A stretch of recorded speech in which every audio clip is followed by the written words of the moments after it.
o que que é um veículo do tipo Fórmula SAI?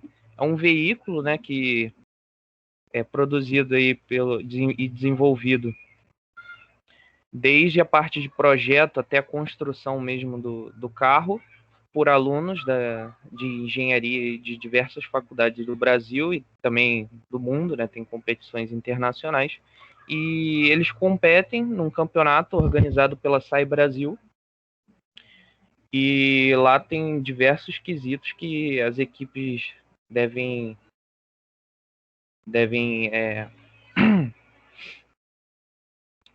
se adequar, né? Então ali tem uma imagem ali de dois carrinhos de outras faculdades, né? Aqui o Cefet Minas, aqui da FEI, e à direita aqui o carrinho que a Sátiros fabricou, desenvolveu, É, projetou, etc. Fala alguma Jair, coisa. Oi. o slide não tá passando não, cara. Tá no primeiro ainda pra gente aqui. Ah, desculpa. Perdão, hein? Não tem problema não. Só ajuste mesmo. Vou tentar de novo.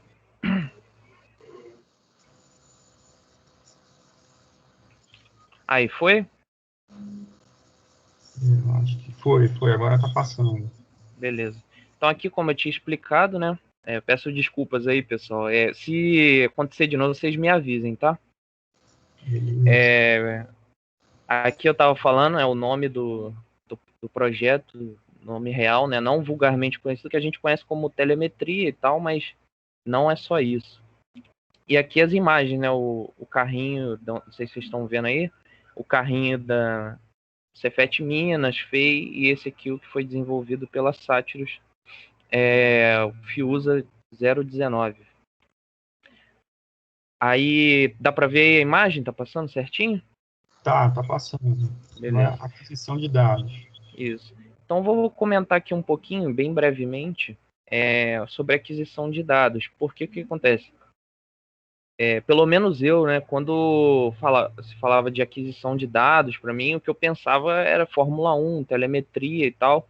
E aí vinha à minha cabeça esses gráficos complexos, uma análise muito complexa mesmo, difícil,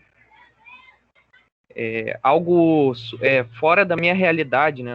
Vamos dizer assim, quase que uma magia, né? Como que dados físicos do carro chegam na telinha de um computador através de um gráfico?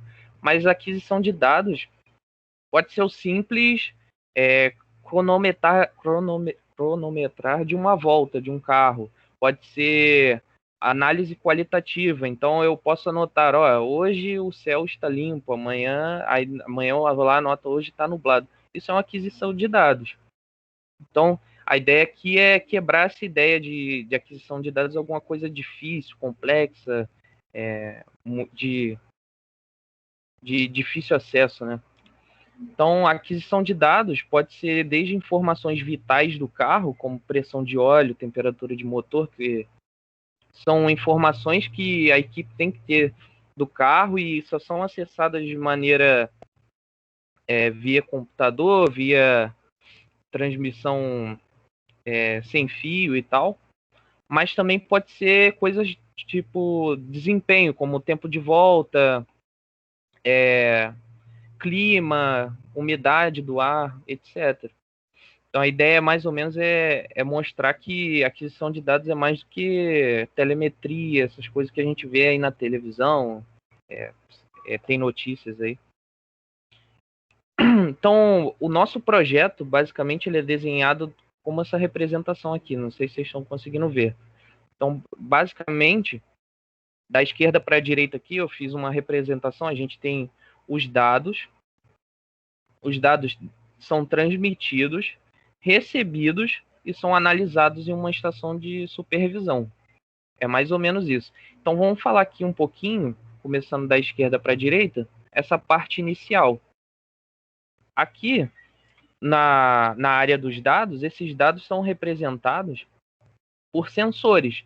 Então os sensores vão pegar aquela grandeza física e vão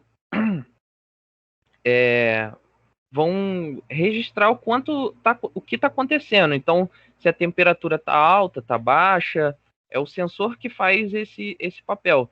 E aí nós temos diversos sensores. Sensores de medidor de rotação, medidor de temperatura, pressão, etc. Velocidade de roda, rotação do motor. São muitos sensores. E basicamente é isso. O que eu estou dizendo aqui, o sensor ele coleta fenômeno físico, coleta informações sobre um fenômeno físico e transforma essa informação em um dado eletroeletrônico, que facilita essa transmissão do dado.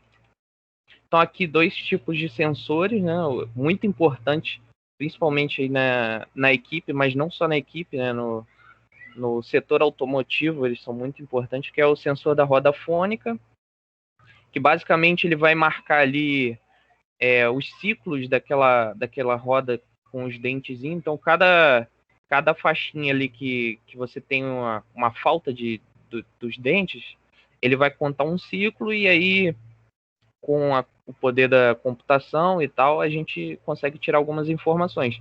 E a sonda lambda, que basicamente o que ela faz, bem basicamente, ela vê como está a mistura ar combustível, não, perdão, a mistura que sai o produto da combustão interna do motor. Então, ela sabe se está entrando muito ar ou se a mistura está muito rica de combustível, medindo como está o escape do motor, aqueles gases.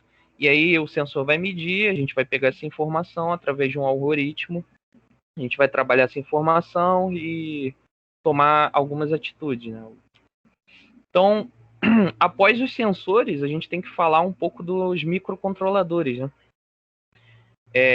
Eles vão fazer o processamento dos dados, porque o sensor ele vai medir aquele fenômeno físico e vai responder através de tensão elétrica ou corrente, alguma coisa assim. O processador vai pegar essa informação, transformar essa onda, né, elétrica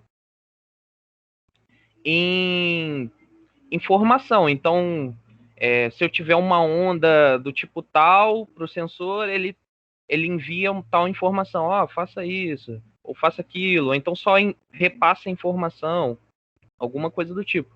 Mas basicamente o microcontrolador ele é um computadorzinho de um único chip que vai fazer aquilo que o programador programar o que ele deve fazer. Então, assim como um Arduino, né, um microcontrolador, a gente tem também os computadores aí de processadores aí Intel, que equipam os computadores e tal.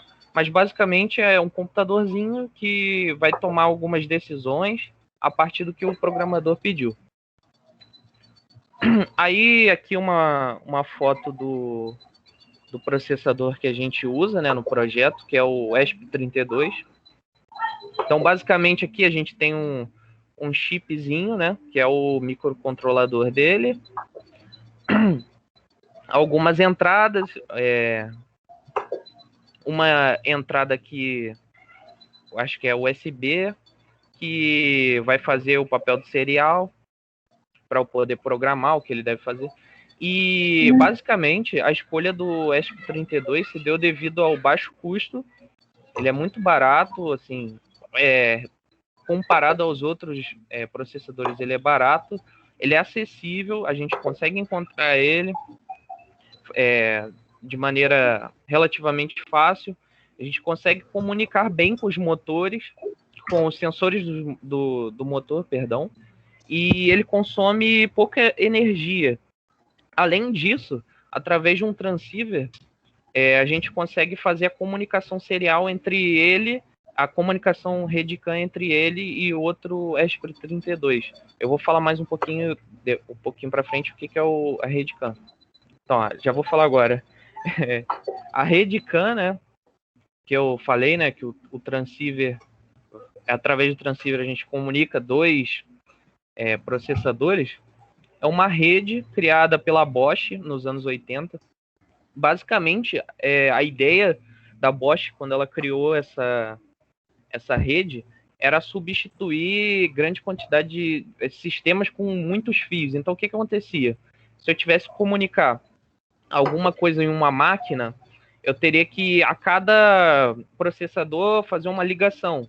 Então, acontecia de ter várias redes de fio e isso acaba gerando ruído na rede, vai ter problema de acuracidade dos dados. Então, a ideia da Bosch era fazer um sistema que usasse poucos fios para comunicar várias coisas ao mesmo tempo. E hoje, né, o sistema fez muito sucesso e hoje ele é utilizado em diversos setores, como agrícola, militar, automotivo, automação industrial, predial, robótica e etc. Aí, basicamente, esse é um esqueminha assim, bem básico do que a RedCAN vai fazer, que é basicamente, através de um barramento, comunicar várias ECU. Vocês estão vendo aí as imagens? Está passando tudo certinho? Sim. Beleza. Então, basicamente, através desse barramento, nós comunicamos vários processadores. Então, eu posso ter um processador mestre, um processador escravo, posso ter vários tipos de comunicação através de um único barramento. Então, aqui o que eu tinha dito, né? Um ESP32, através de um transceiver e um barramento... porque, assim, a rede CAN, né, o barramento CAN, ele é um conjunto de 2 fios trançados. A gente chama de CAN high e CAN low. Já vou explicar melhor. Mas a ideia é essa. Através disso, a gente comunicar 2 ESP32. A ideia do projeto é essa. Então, vai ser o transmissor, eu vou pegar os dados e esse processador vai processar esses dados e transmitir via rede CAN, e o outro vai receber esses dados e repassar à estação de supervisão. Então, basicamente, a onda que a gente vai ter aqui no CAN high, no CAN low, é essa. Então, o CAN high vai trabalhar entre 3,75 volts e 2,5, e o low vai trabalhar entre 2,5 e 1,25. Repara que ele não trabalha em 0 volt para evitar ruído. Porque imagina que passando próximo do barramento CAN, eu tenho outro cabeamento, outro chicote. Ele vai gerar um campo eletromagnético que pode afetar o barramento CAN. E aí a gente vai acabar tendo perda de informações ou tendo informações erradas. E a ideia aqui o que a gente tem que se ater aqui é a diferença de tensão aqui entre o high e o low. Então, quando a gente tiver uma alta diferença aqui, entre 3,75 e 1,25, a gente vai ter valor lógico baixo, que é o 0. E quando a gente não ter diferença, ou a diferença ser muito pequena, os dois estão indo para o 2,5 volt, a gente vai ter valor lógico alto, e assim a onda vai suceder, né? Então, como que vai ser feito o protocolo, né? A gente vai se basear aí no protocolo OBD2, né? E basicamente, o que a gente faz? A gente vai analisar a onda em faixas. Aí, o que a gente tem? A faixa verde, ela identifica qual ECU que está do nó. Então, se a ECU X está falando com a Y, alguma coisa do tipo. A azul marinho, ela vai dizer se ele é um receptor ou se ele é um transmissor.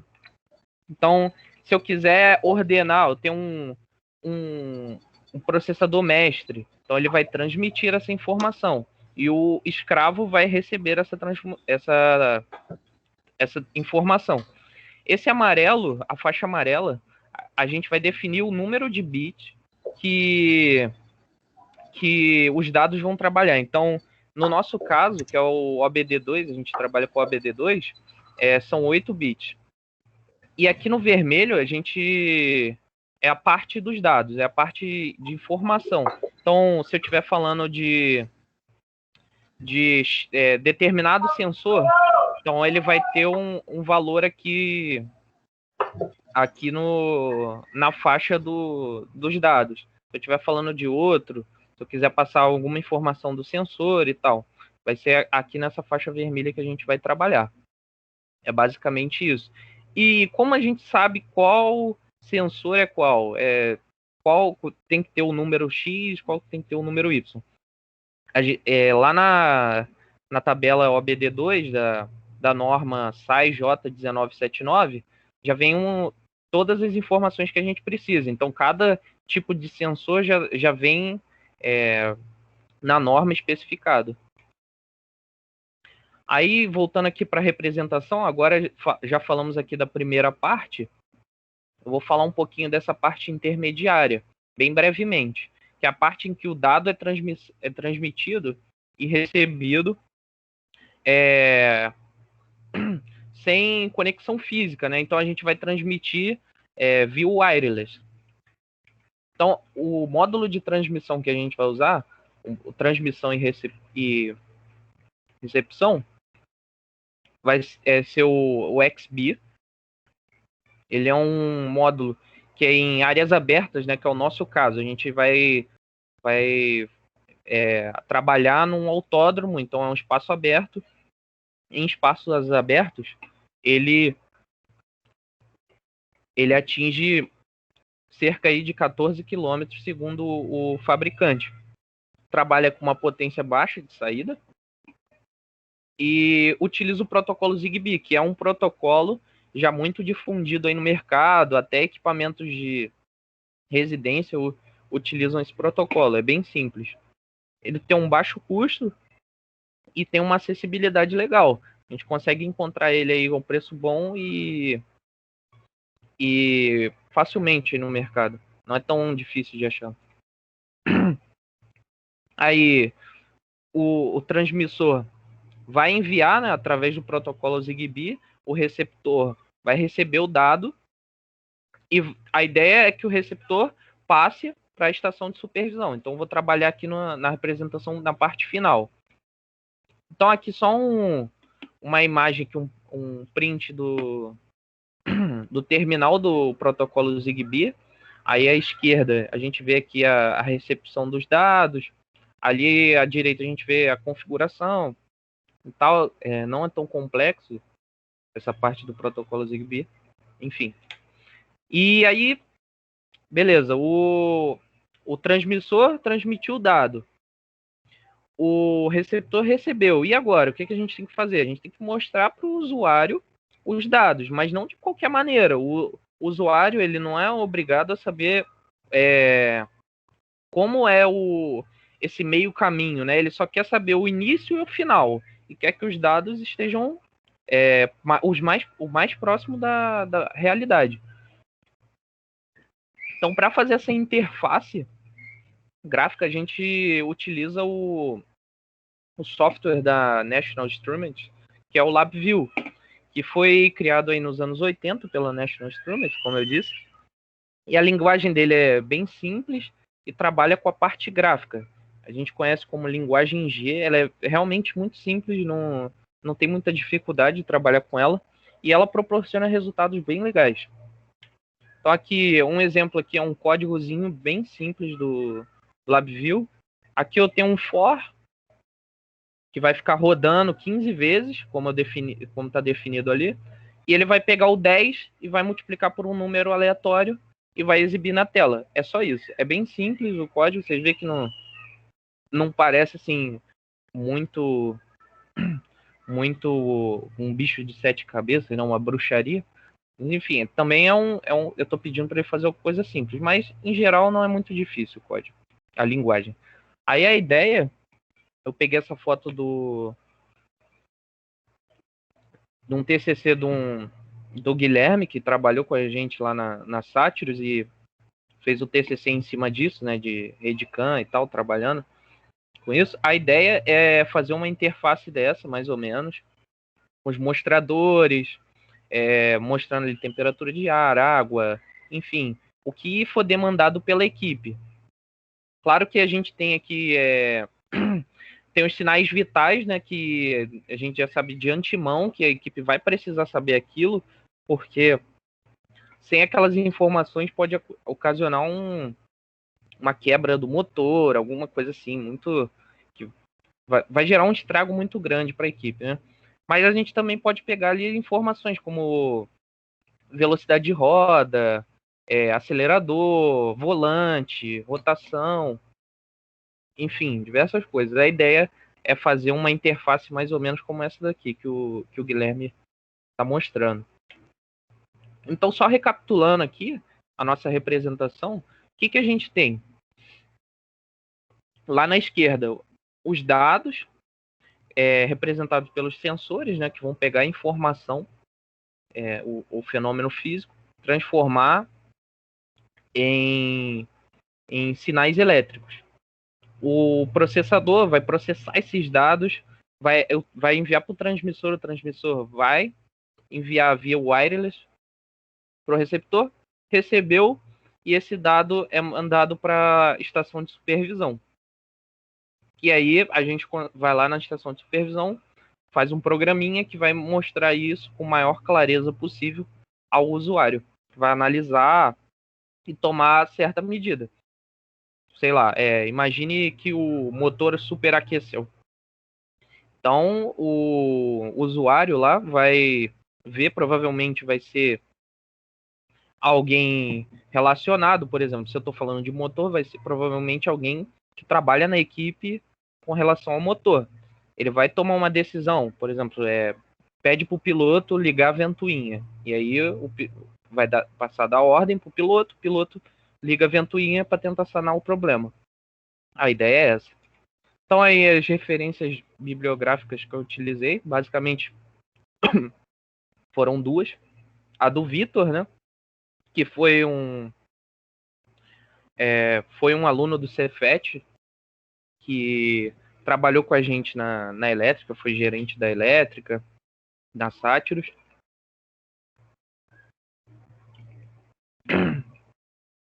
E já me ajudou muito aí com essa parte da telemetria. E o Guilherme, que trabalhou mais envolvido com a parte da rede CAM, me ajudou muito para entender essa parte. E eu indico muito, se vocês gostariam de aprender mais, a estudar mais aprofundado sobre o assunto, que vocês dessem uma olhada no trabalho dos dois. É isso. Eu gostaria de agradecer o tempo de vocês. Tá aqui o meu e-mail, se vocês não puderem ficar agora por bate-papo, quiserem me perguntar alguma coisa depois. É isso. Legal aí, Jair. Muito obrigado, porque é um trabalho de relevância, né? O projeto que você está dando continuidade, e a gente quer promover isso mesmo, né? Que os trabalhos anteriores sejam base para os trabalhos seguintes. Então, eu tenho certeza que o que você já está fazendo, né, na equipe e vai continuar aí, vai servir também de base para outros, né? Então, só destacando também que o Vitor, né, e o Guilherme foram alunos do Cefet que fizeram o projeto final de graduação em cima desse projeto de transmissão de dados, né? E aí o professor Luiz está aí, ele pode falar melhor do que eu um pouquinho desses projetos, mas a gente queria abrir para vocês perguntarem aí, a gente, né, criar um debate em cima do assunto. Então, quem tiver interesse, quem quiser perguntar, tem um recursozinho aqui, lá em cima no alto da tela, que é levante a mão. Né? Eu vou fazer aqui agora, para vocês visualizarem. Você clica nesse botão e aí aparece uma sinalização aqui que você vai falar, né? E se você clicar de novo, ele abaixa a mão.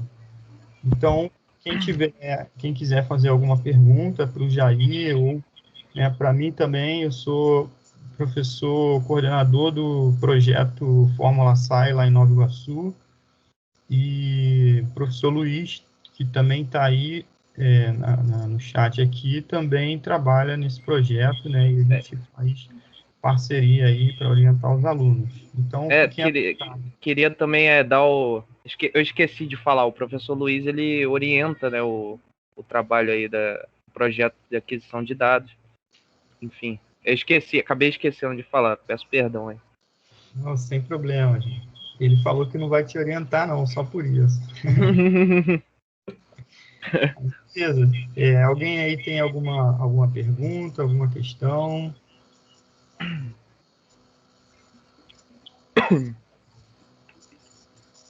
Fala aí, professor Luiz. Então, primeiro, parabenizar o Jair. Gostei da apresentação dele, explicou direitinho, não cometeu nenhum erro. Galera, começou o seguinte, né? Primeiro veio o trabalho do Vitor, né? O Vitor me procurou para a gente desenvolver um sistema de comunicação, né, que seja possível via uma rede sem fio. Porque lá na competição, em Sorocaba, Piracicaba, né? Piracicaba. Piracicaba. Não sei se Piracicaba. É como se fosse realmente na Fórmula 1.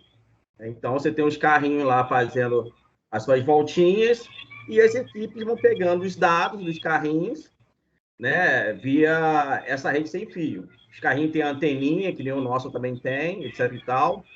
É tudo muito similar à Fórmula 1. É claro, a Fórmula 1 não usa um ESP32, não usa o Arduino, e a gente não pode comparar o recurso financeiro da Fórmula 1 com o nosso projeto. Então, a Fórmula 1 está em outro patamar. Mas o nosso projeto está caminhando de maneira correta. Então, o Vitor me procurou, fizemos uma comunicação. Para ficar uma coisa bem distinta, a RedeCam, quem fez foi só o Guilherme. O Guilherme desenvolveu aquela rede que foi apresentada pelo Jair.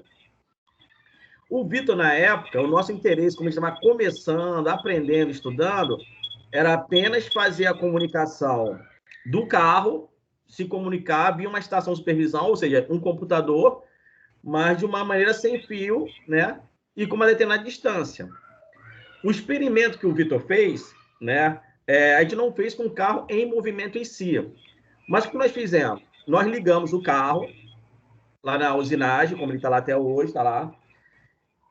E o Vitor pegou a estação de supervisão, ou seja, era o notebook dele, e ele foi caminhando do laboratório até a biblioteca.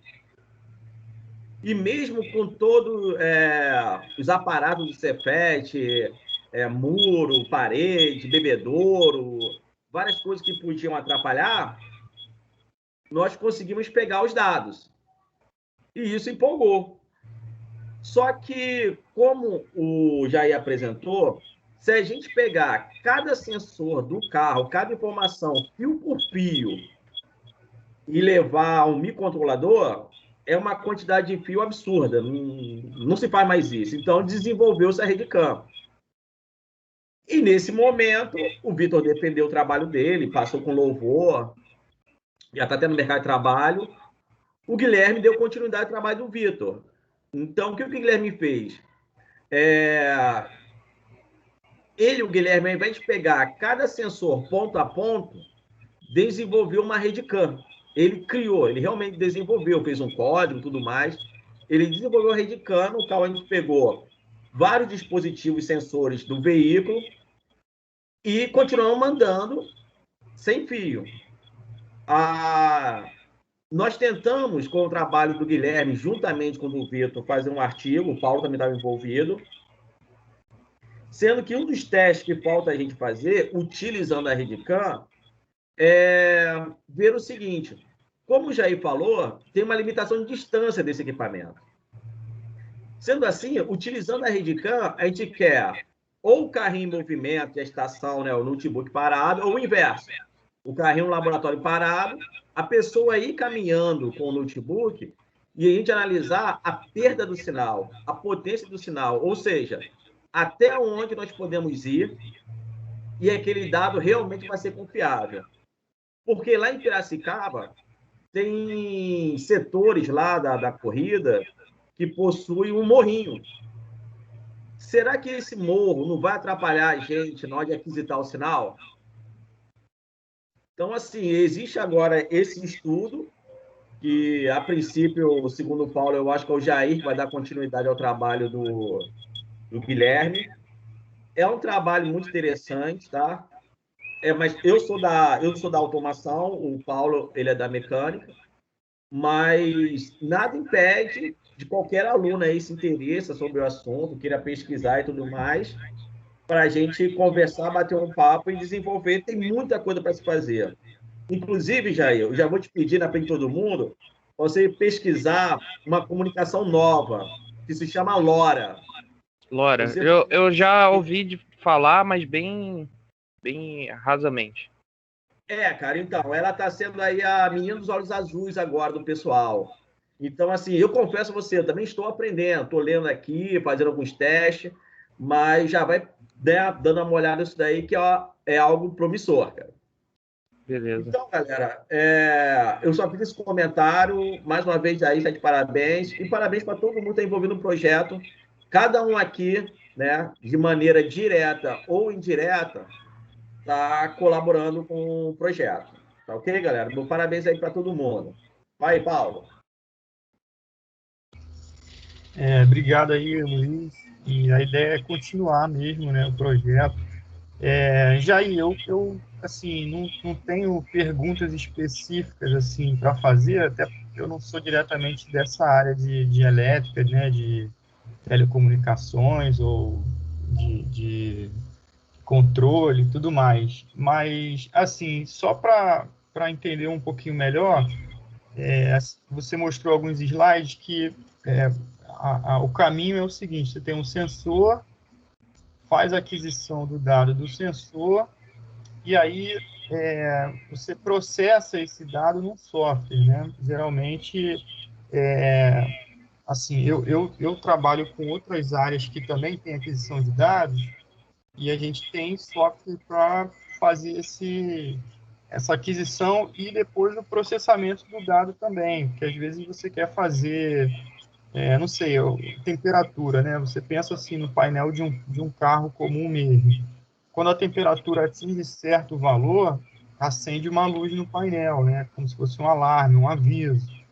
Então, assim, eu queria que você falasse um pouquinho mais disso. Se você não souber, o Luiz vai falar também.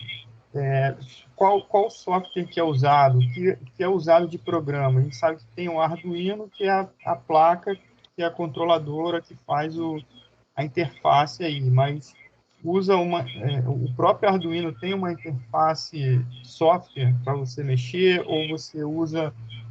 eu sei que você falou de alguns aí, mas assim, é possível usar só o LabVIEW ou tem outros? Eu queria que você comentasse um pouquinho sobre isso. Então, professor, no trabalho do Vitor, ele faz uma comparação entre alguns processadores, inclusive o Arduino. Eu não me lembro o outro, mas ele compara alguns processadores. E o ESP32 ele tinha algumas vantagens de memória, processamento, ele gastava menos potência. Ele era, assim, para a necessidade da equipe, ele era superior. A programação dele é basicamente na IDE do Arduino, a gente vai lá, baixa uma biblioteca e consegue programar o ESP32. E a linguagem, se eu não estou enganado, é bem semelhante. Eu não programei ainda, mas pelo que eu vi, pelo que eu li nos projetos lá do Vitor e do Guilherme, do Vitor e do Guilherme, é basicamente isso. Poderia usar outros processadores, mas o Vitor, na época, decidiu utilizar esse microcontrolador. E sobre o LabVIEW, eu questionei isso aí uma vez o Guilherme, porque eu lembro que A Sátiros recebeu assim um convite, né, porque ia ter uma palestra de um rapaz que era do Cefet Minas, falando sobre telemetria e tal, como interpretar. Era outra ideia, não era como fazer, né? Era como interpretar os dados, o usuário. E lá ele mostra alguns softwares, tipo o Motec, Toolbox. Ele mostra uns lá, eu não me lembro todos, mas ele mostra alguns. E eu questionei o Guilherme. Basicamente, ele falou que não teria problema. Só que a ideia, como é desenvolver praticamente tudo, né?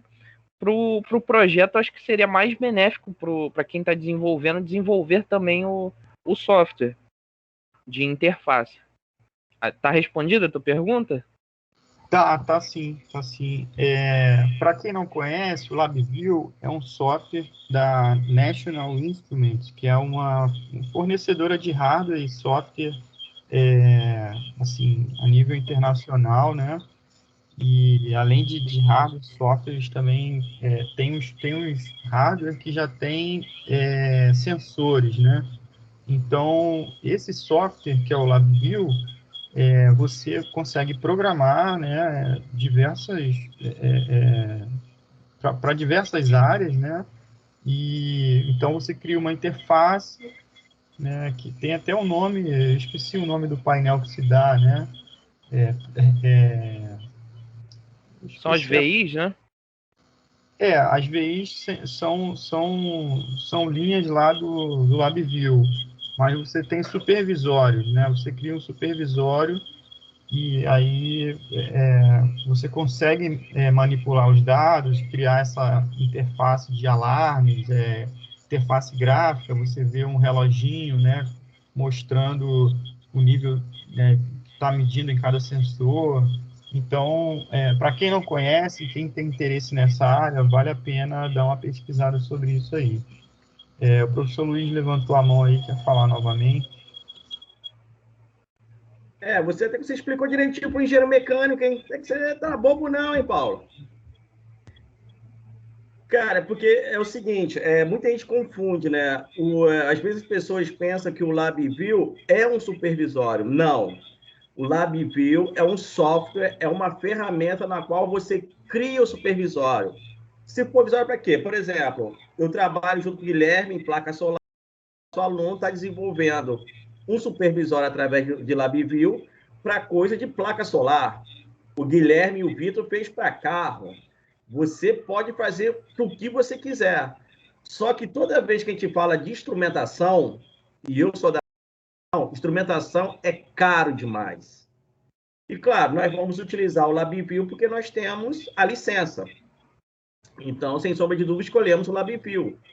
E em relação ao ESP e ao Arduino, o ESP a gente pode dizer que é o irmão mais esperto do Arduino. Então, veio primeiro o Arduino, tanto é que vocês vão comparar até o tamanho, o ESP diminuiu, e agora já está lançando um novo ESP, que é menor do que esse que o Guilherme utilizou, e o processamento e memória são maiores.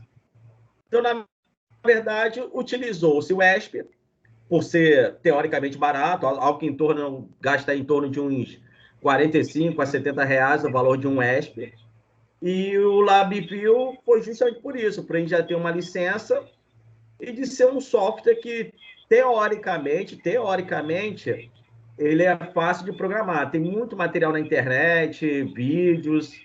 Aí, juntando isso tudo, a gente optou pelo LabVIEW, juntamente com a SP32 e o Zigbee. Só que, como eu falei com o Jair, de repente, para esse ano, o ano que vem, já vamos trocar.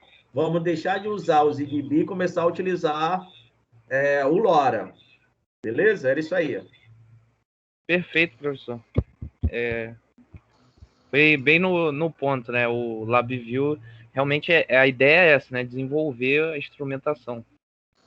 Aí eu queria falar aí, se tiver algum aluno do Cefet ouvindo, né? Que, se tiver interessado, cara, procura lá o pessoal da Sátiros, me procura não procura o professor Luiz não, senão vai ficar enchendo o saco do professor, né? É sacanagem. Mas enfim. Procura não, procura outro, pô. Enche meu saco não. Boa. Mas boa, enfim. Jair. Mas enfim, né? querer participar desse projeto, cara, é só chegar, somar. E é isso, aprender, né? Sempre. Eu tô aprendendo ainda. Tentei programar algumas coisas no LabVIEW, algumas deram certo, algumas nem tanto. Mas enfim, é isso.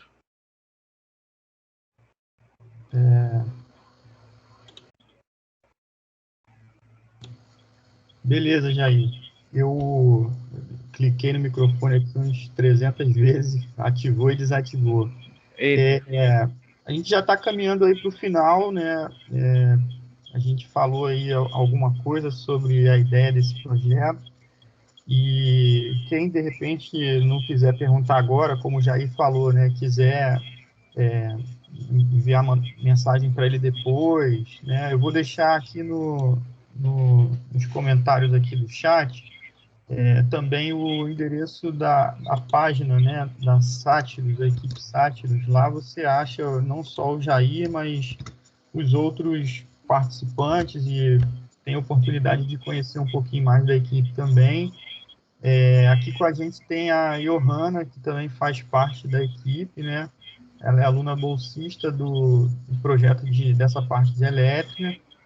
E, então, assim, ela está chegando agora no projeto, né? Então está conhecendo um pouquinho.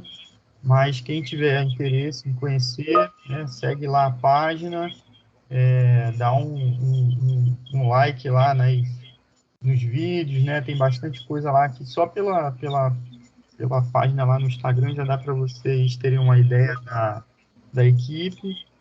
E qualquer dúvida também estou à disposição, né? Vocês conseguem me achar aí também, pelo meu nome mesmo, vocês conseguem achar aí nos e-mails aí, institucionais aí do Cefet. O professor Luiz quer falar aí novamente? Fica à vontade aí, Luiz. Só deixar uma coisa que eu acho importante, estou sempre falando isso nas palestras onde eu participo. Eu estou vendo aqui algumas meninas. Estou vendo aqui a Amanda, a Johanna está aí, a Maria. De repente, desculpa se eu não estiver vendo todas aqui. Mas, galera, lá em Piracicaba, o público feminino tá bem grande, tá, galera? Por favor, parem com essa coisa de achar que é um carro, homem, nada disso. Lá em Piracicaba tem muita menina. Esse setor automotivo não está sendo mais exclusividade de homens, então está cada dia mais participação de mulheres. Tá, alguém pode falar assim, professor, não vejo mulher na Fórmula 1. É um tabu a se vencer, mas já tem mulher, sim, na Fórmula 1.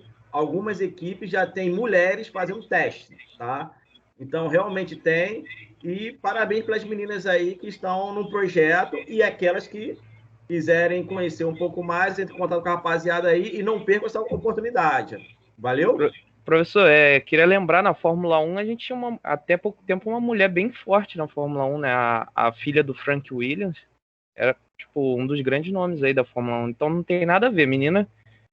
Quiser participar do projeto, sinta-se convidada. Não tem nada a ver esse negócio de mulher não mexe com carro, não sei o quê. Tudo besteira. Então, beleza, pessoal. A gente vai ficando por aqui, né? Se alguém tiver mais alguma coisa aí para colocar. E, novamente, eu agradeço aí a presença de todos, né? Agradeço em especial ao Jair aí pela apresentação, pela dedicação, né? A montar aí essa apresentação e estudar sobre o tema mesmo para poder dividir um pouquinho aí com vocês. Agradeço a Johanna por estar aí presente também, né? Representando o projeto, professor Luiz e os demais aí organizadores, né? A galera aí da organização da mesa redonda que montou tudo aí, os chats, né? Então, muito obrigado. E a gente, se precisarem de alguma coisa, quiserem fazer um contato, novamente, dê uma olhada aí no chat, tem a página lá da Sátiros no Instagram. E é isso. Muito obrigado, um abraço aí a todos.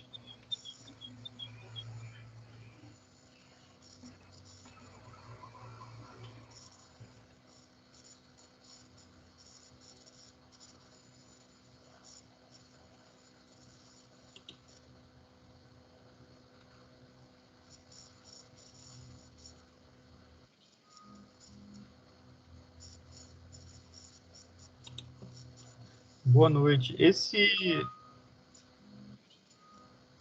Tem um fórum aqui para responder.